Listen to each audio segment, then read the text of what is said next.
The Dallas Mavericks just defeated the Utah Jazz 106-94, and I am loving this. The Dallas Mavericks continue to win without Luka Doncic, without Klay Thompson, and for half the game, we didn't have Najee Marshall, who is out due to respiratory infection. He's just sick, dealing with the illness that the whole team has been dealing with. He should be fine. I'm not saying nothing too crazy, but the Dallas Mavericks continue to win, continue to find ways to win. They came out this game with great energy in the first quarter, had 40 points. And then the second quarter, they had 16. I don't know what really happened. There was a lot of turnovers, fouls, bad defense. But the lead never really got away from us. We kept that lead. It may have been cut down to 3 or 4 points, but we quickly extended it back. Jason Kidd with his timeouts, his rotations, the guys being able to come back together, refocus, regroup, and get the job done. And I am absolutely loving it. So in this video, we're going to take a look at the box score, go over who really stood out, what was the good, what was the bad, and what we can expect tomorrow's game against the Trailblazers. But how's it going, everybody? My name is Marcel Martin. This is Mavs Digest, bringing you the latest news on everything Mavericks related. And before we start with today's video, last video got 431 likes, which I appreciate greatly. That's our third video in a row over 400 likes. Let's make it 4 videos in a row. If you're enjoying everything that we're doing here at Mavericks Digest, make sure you like this video. It helps out with the algorithm, gets more people to watch it. I'd appreciate it greatly. But this game was a beautiful game. To start, we had the right energy. Guys were hitting their shots. Quentin Grimes, looking like the prime Klay Thompson, Steph Curry, whoever you want to say, was shooting the lights out in that first half. It was an amazing first quarter from Quentin Grimes, Kyrie Irving, PJ Washington. Anybody who played in that first quarter looked amazing. 40 points, that's how you set the tone. That's how you come out with the right energy. And then the second quarter came, the Dallas Mavericks only scored 16 points, and that's when the Jazz were able to find somewhat of a rhythm. They were able to get to the free throw line several times. They were able to get turnovers off us, getting second chance points, out rebounding us. Things did not look good at the end of the second quarter going to halftime, but we were still up. We never lost our lead. And of course, come third quarter, we turned things around. We outscored the Utah Jazz 30-27. In the fourth quarter, we outscored them 20-18. Still keeping it close, but still keeping that lead. Kyrie Irving had an amazing second half, really turned things around. Daniel Gafford was great down the stretch. PJ Washington, another double-double. And the team was looking great. The fact that we're finding ways to win, the fact that we have guys that can just go off on any night. Sometimes it's Najee Marshall, sometimes it's Daniel Gafford, Derrick Lively, Kyrie, sometimes it's Quentin Grimes. This team has depth, and we definitely do miss Klay Thompson. We definitely do miss Dante Exum, as well as Luka Doncic. They just add more to the team, but the fact that we can win without 2 of our starters and 3 of our key players is actually a pretty good thing. But let's take a look at the box score and see what really stood out. As PJ Washington finished the game with 16 points, 1 block, 1 steal, 1 assist, and 10 rebounds. He was 2 of 5 from 3 and 7 of 16 from the floor. Najee Marshall only played in the first half. He was dealing with his little respiratory infection, his sickness. He only had 3 points, 1 assist, and 1 rebound. He was 1 of 3 from 3 and 1 of 5 from the floor. And Derrick Lively in 23 minutes gave you 6 points, 2 blocks, 4 assists, 7 rebounds, was 3 of 4 from the floor. And Kyrie Irving in 36 minutes had 30 points, 4 steals, 9 assists, 6 rebounds, was 6 of 13 from 3 and 11 of 25 from the field. Had a great game. Some people might point and say this wasn't a great game from Kyrie. I said it was a good game. He shot almost 50% from the floor and almost 50% from 3. Looks good to me. There were stretches where you're kind of worried about Kyrie. Looked like he was forcing a few shots. Looked like his defense kind of took a step back. But just like Kyrie, like the professional that we know he is, he turned it around in the second half. Third, fourth quarter looked a lot better than the first half, and that's when things really got done for Kyrie. And yet again, another game where he led us to victory, and he helped out in the best ways possible. Continuing with the box score, Quentin Grimes, young Klay Thompson, 29 minutes, gave you 24 points. He had 1 block, 4 rebounds. He had 5 of 11 from 3. And 9 of 16 from the floor. Definitely had a great first quarter. Emptied the gas tank. Second half, didn't really see too much. But that first half, Quentin Grimes definitely looked good.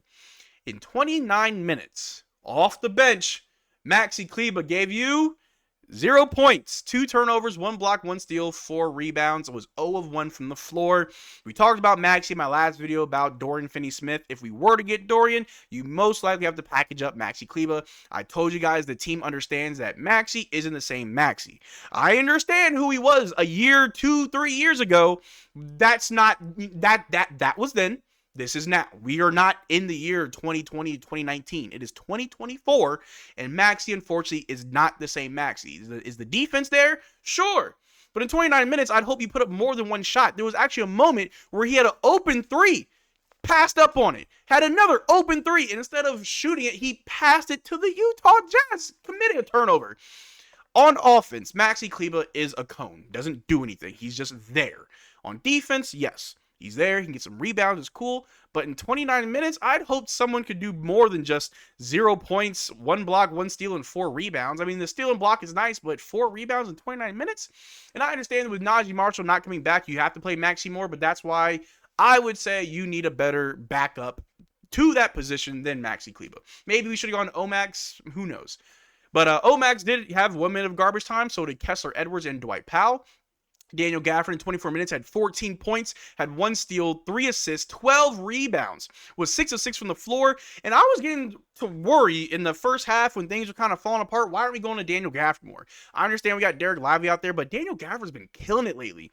Just dropping like 10 plus points off the bench. I mean, he has a double-double tonight with 14 points, 12 rebounds. Why aren't we going to Daniel Gafford more? He obviously was able to flourish tonight, didn't miss a single shot, was amazing.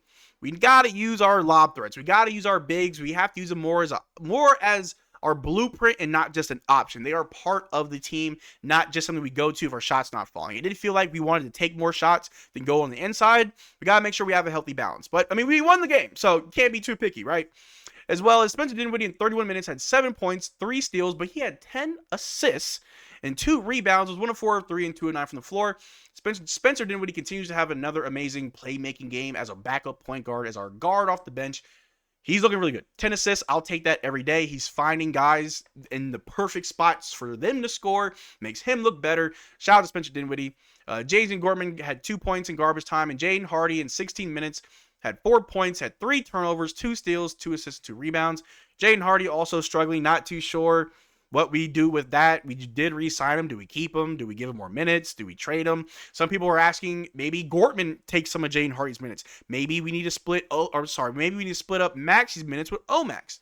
That's something for Jason Kidd to decide. At the end of the day, as long as we get the dub, I don't really care who plays as long as we win.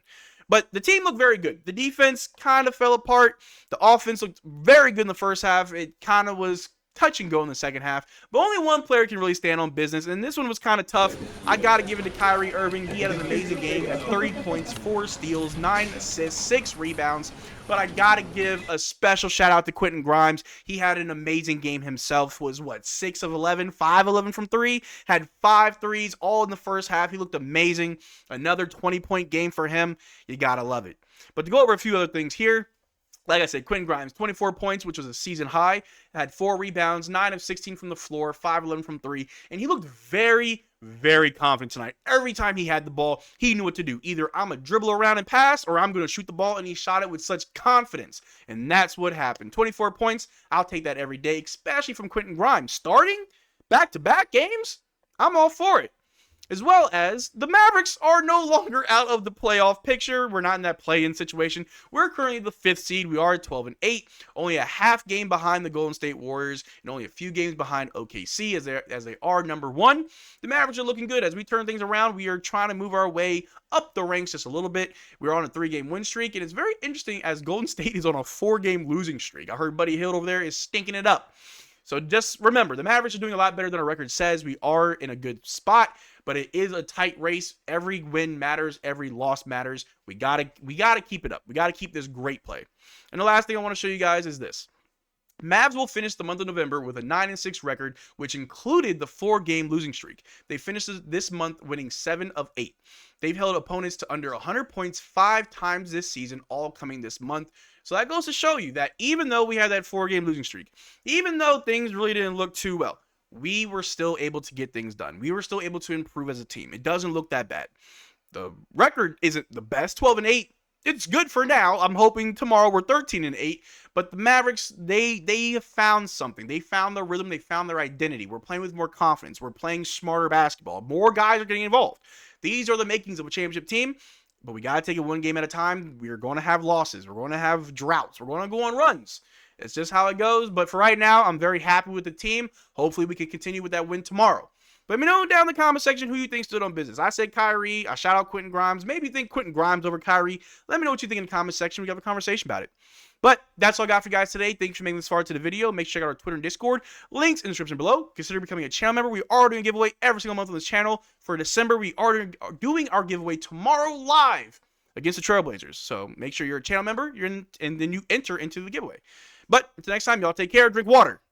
Peace.